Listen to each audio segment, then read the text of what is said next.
नमस्कार, वंदे मातरम। मैं हूं श्यामगिरी। आप देख रहे हैं हमारा चैनल मुद्दा भारत का यानी मुद्दा महाराष्ट्र चुनाव का। महाराष्ट्र चुनाव के अंतर्गत आज हम अपने वीडियो में चर्चा करेंगे राज ठाकरे और एकनाथ शिंदे के बीच की लड़ाई, क्योंकि चुनाव का माहौल है और इस समय चुनावी लड़ाई जो चल रही है उसके बारे में लोगों में चर्चा है कि आखिर में शिंदे साहब जो है लगातार राज ठाकरे के संपर्क में रहते थे। राज जी जो है वर्षा में आके उनसे मिलते थे। शिंदे साहब उनके बंगले पे जाके मिलते थे। दोनों में काफ़ी राजनीतिक जो है वर्चस्व, काफ़ी चीज़ें जो है समझ में आ रही थी। लेकिन एक सीट माहिम को सीट को लेके जो है दोनों जो है बड़े नेताओं में जो है टकराव की नौबत आ गई है। आखिर में इसके पीछे की वजह क्या है? क्यों एकनाथ शिंदे जी जो है माहिम सीट जो जहाँ पर अमित ठाकरे खड़े हैं उसको लेकर काफ़ी परेशान है और किसी भी हाल में जो है राज ठाकरे जी अमित ठाकरे को, क्योंकि उनका करियर दांव पे लगा हुआ है, अमित ठाकरे का पहला चुनाव है और वो किसी हालत में जीतना चाहते हैं, उसको लेकर काफ़ी परेशान हैं। और इसको लेकर एकनाथ शिंदे भी जो है अपने आप को प्रेस्टीज पे ले लिए हैं। क्या है इसके पीछे का माजरा, हम चर्चा करेंगे। हमारे साथ में नव भारत के वरिष्ठ पत्रकार सूर्य प्रकाश मिश्रा जी और राजनीतिक विशेषज्ञ दयानंद नेने जी हैं। हम इन्हीं से प्रश्न सवाल करेंगे कि आखिर में क्या वजह है कि इस तरह की नौबत आ गई है कि अब इस राज साहब जहाँ भी जा रहे हैं इस समय किसी को नहीं तो किसी एकनाथ शिंदे जी के ऊपर, जो मुख्यमंत्री है, उनके ऊपर काफ़ी कुछ चीज़ें ठिकरा फोड़ रहे हैं। सर नेने साहब, आपसे पहले सवाल करूंगा मैं, क्या लगता है आपको कि जो ये लड़ाई हो रही है सही में कि लोग दिखावा है कि सही में अंतर्गत कुछ चल रहा है, बड़ा कलह चल रहा है? देखिए, राज ठाकरे और एकनाथ शिंदे के बीच में जो अगर कहे तो टकराव जो दिख रहा है अभी, उसका एक ही वजह हो सकती है, वो माहिम की जो सीट है। वो माहिम सीट थी शिवसेना के पास जी, और यूनाइटेड शिवसेना से सदा सरवणकर ने वो 2 बार जीती थी, 2014 और 2019 में जी। और उन्होंने नितिन सरदेसाई को जो मनसे के हैं उनको पराजित किया था। अभी इस बार लोकसभा का जब इलेक्शन हुआ तो उधर जो क्या बोलते हैं विकास आघाड़ी पिछाड़ी पे थी, वो सीट पे लगभग 16,000 वोट से जी। महायुति के जो उम्मीदवार थे वो राहुल शेवाड़े, उनको लगभग 16,000 का लीड मिला था। तो उसके बाद जब विधानसभा चुनाव आ गए तो बात शुरू हो गई कि अमित ठाकरे ने चुनाव लड़ना चाहिए जी। और कहाँ लड़ना चाहिए, तो 2 मतदार संघ की बात हो रही थी, एक तो माहिम और दूसरी थी भांडुप जी। अभी जो बातें उभर कर आ रही है, उन्होंने माहिम चुना सबसे पहले और उन्होंने कुछ नहीं कहा राज ठाकरे ने, पर नेताओं का एक खासियत रहती है कि जो खुद के मन में है वो दूसरों के मुंह से बुलवाते हैं। तो वैसे उन्होंने भाजपा के मुंह से बुलवाया कि सदा सरवणकर को अपना ये छोड़ना चाहिए, सीट नामांकन वापस लेना चाहिए। आशीष शेलार जी कई बार कहते हैं। हाँ, इसलिए अभी देखिए दूसरी बाजू से सदा सरवणकर 2 बार चुन के आए, 14 में और 19 में। वो सिटिंग एमएलए है जी। और अगर वो वाजबी है कि वो ही लड़ेंगे, सीधी सी बात है। अगर आपको वहां से अपने बेटे को लड़ाना है तो पहले बातचीत करके, मैं उदाहरण दूंगा आदित्य ठाकरे जी का। जब आदित्य ठाकरे जी पहली बार चुनाव लड़े वर्ली से तो 6 महीने पहले से बातें चल रही थी आदित्य ठाकरे लड़ने वाले हैं। और उस वक्त उद्धव ठाकरे ने सुनील शिंदे, जो पहले विधायक रह चुके थे, और सचिन आहिर जी वर्ली के दोनों विधायक रह चुके थे, उन दोनों से बातचीत करके उन दोनों के मुंह से कहलवाया कि यहाँ पे हम अपनी जगह खाली करते हैं, आप आदित्य को भेजो। तो देयर वाज ए प्रोसेस, एक ढंग से उन्होंने उसको इंट्रोड्यूस किया गया। यहाँ पे कैसे हुआ, डायरेक्ट राज ठाकरे जी ने अमित ठाकरे का नाम घोषित कर दिया और एकनाथ शिंदे जी ने यहाँ पे सदा सरवणकर जी का नाम घोषित कर दिया। एकनाथ शिंदे की ओर से बाद में जो स्पष्टीकरण आया उसमें कहा था कि हमने भांडुप की सीट ऑफर की थी अमित ठाकरे के लिए, पर उन्होंने उसके ऊपर हमसे कुछ बातचीत नहीं की और डायरेक्ट माहिम की बात कर ली। फिर अपने मुंह से नहीं दूसरों के मुंह से कहलवाने का, तो फिर वापस कहलवाया। किसी बड़े नेता ने कहा कि सदा सरवणकर को तो सिद्धिविनायक मंदिर का चेयरमैन बनाया गया है, तो इसलिए उन्होंने वापस लेना चाहिए। अभी देखो उनका माइंड, उनकी तरफ से देखो, उनके कार्यकर्ताओं की अपेक्षा जरूर है कि वो लड़े, वो कैसे, कोई भी ऐसा आदमी, मतलब जहां तक मैं जानता हूँ, जो विधायक है जिसका वहां पे होल्ड है, वो ऐसे हालात में वापस लेना चाहेगा क्या? इसका जवाब मैं दर्शकों को ही छोड़ देता हूँ, मैं उसके ऊपर कुछ टिप्पणी नहीं करूंगा। तो ये सारा वजह है राज ठाकरे और एकनाथ शिंदे के बीच में मनमुटाव जो हुआ है, दरार जो आ गई है, उसकी वजह से। आपको क्या लगता है सर? आप बताइए कि आपको क्या लगता है कि आपने बहुत एक विस्तृत तरीके से आपने उसके पीछे का कारण बताया सर, लेकिन आपने पूरी तरह जनता पर भी छोड़ दिया कि अब आगे उनका क्या दर्शक देखें, जनता देखें कि उसका क्या विचार है, वो क्या समझती। लेकिन मुझे इसमें कुल मिलाकर देखिए, जैसे आपने कहा कि सदा सरवणकर 2 बार वहां के विधायक रहे, सबसे बड़ी बात है महायुति का सबसे बड़े घटक दल बीजेपी है, उसके बाद माननीय मुख्यमंत्री एकनाथ शिंदे जी की शिवसेना है। तो गठबंधन धर्म का पालन जिस तरह से होना चाहिए, सीटों का बंटवारा जिस तरह से होना चाहिए, मैं नहीं समझता गठबंधन धर्म का पालन माननीय मुख्यमंत्री एकनाथ शिंदे जी ने भली भांति किया है।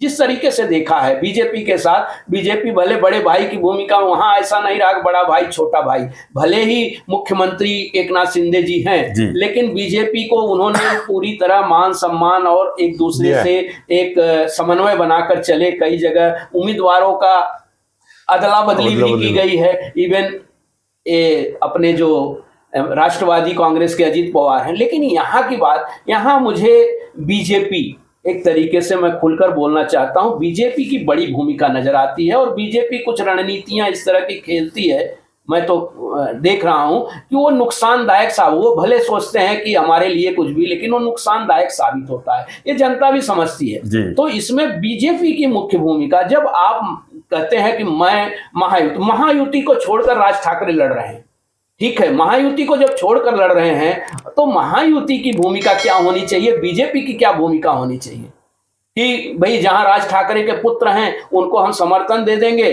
और जहां दूसरे सीटों पर हम मनसे के खिलाफ लड़ेंगे।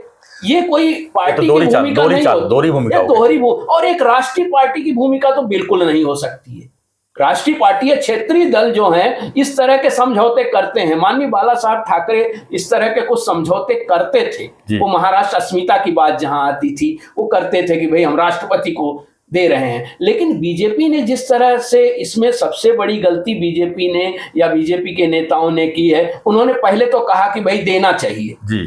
या तो आप जैसे सर ने कहा कि जैसे पहले ही उद्धव ठाकरे बैठ के चर्चा थी, इससे महायुति में माननीय एकनाथ शिंदे जी के साथ पहले ही बैठकर चर्चा कर लिए होते कि नहीं ये सीट हमें मनसे को छोड़नी चाहिए, तो उसी समय हो जाता। उसी समय सदा सरवणकर, यह अंतिम बार में भी आ रहा है कि सदा सरवणकर गए और राज ठाकरे मिले नहीं। और राज ठाकरे या ठाकरे घराना जिसको कहते हैं, वो उनकी आदत के अनुसार ये संभव भी है बिल्कुल कि ठाकरे वो अपनी ही चलाते हैं और वो किसी से मिलते नहीं हैं, वो अपने हितों पे समझौता अपने हितों पे करते हैं, अपने लिए करते हैं। राज ठाकरे जी नहीं मिले, क्यों नहीं मिले?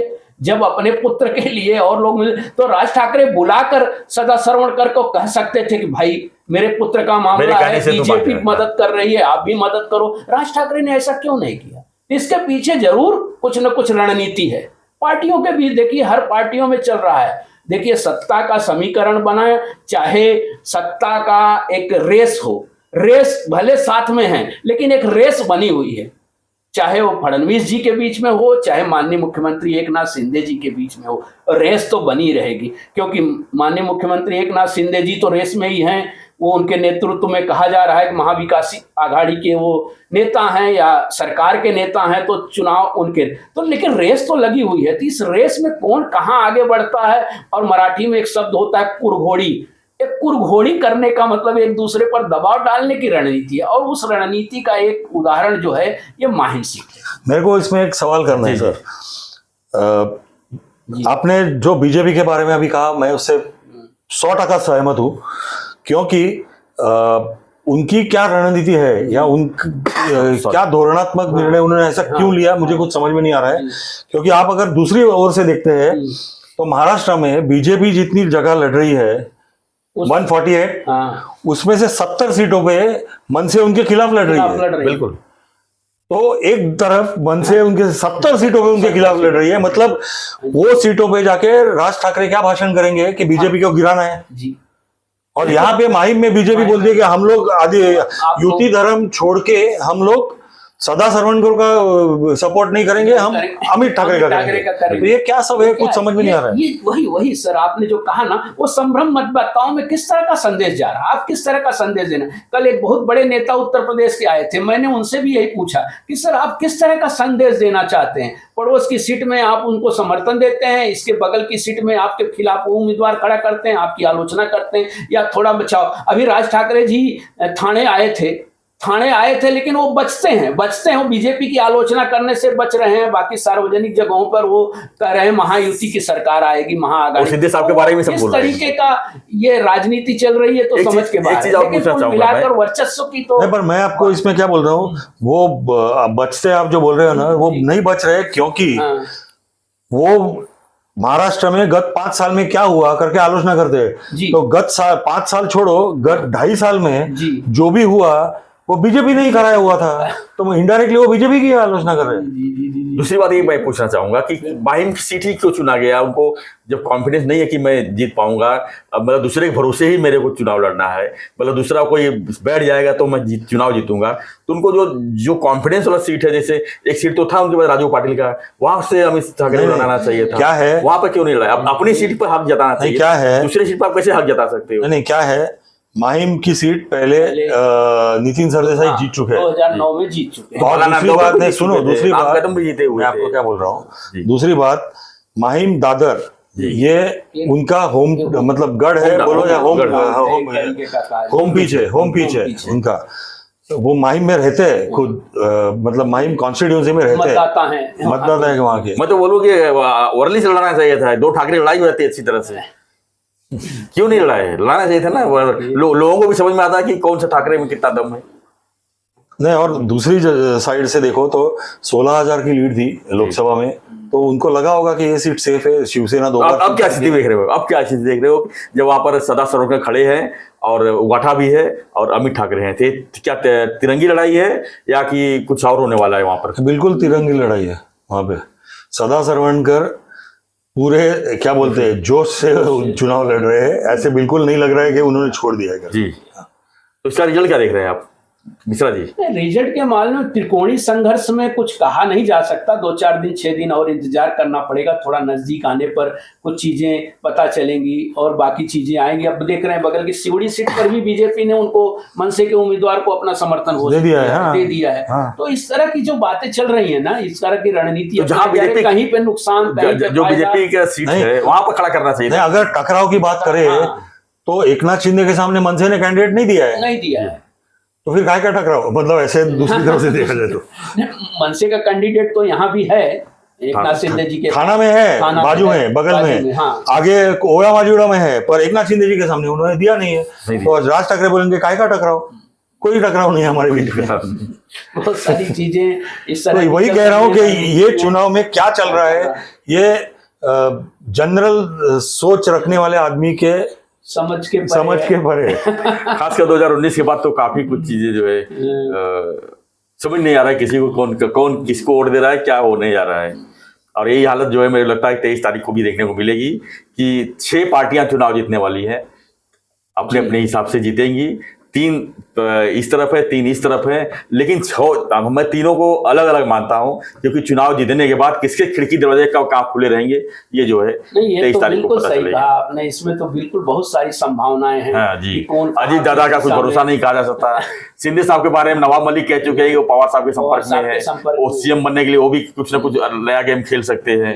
और बीजेपी नहीं चाहेगी कि उनका सबसे ज्यादा विधायक चुन के आते हैं तो दूसरे को सीएम बनाए। वो वर्चस्व की लड़ाई तो है, सीएम को चेहरे को लेकर और सत्ता को लेकर जो है 23 तारीख को बहुत घमासान होने वाली है, ये तो तय है। तो फ्रेंड्स, आपकी क्या प्रतिक्रिया है इस पर, हमें कमेंट बॉक्स में लिखिए और बने रहिए हमारे साथ। धन्यवाद सर, धन्यवाद। जय हिंद, जय महाराष्ट्र, जय श्री राम।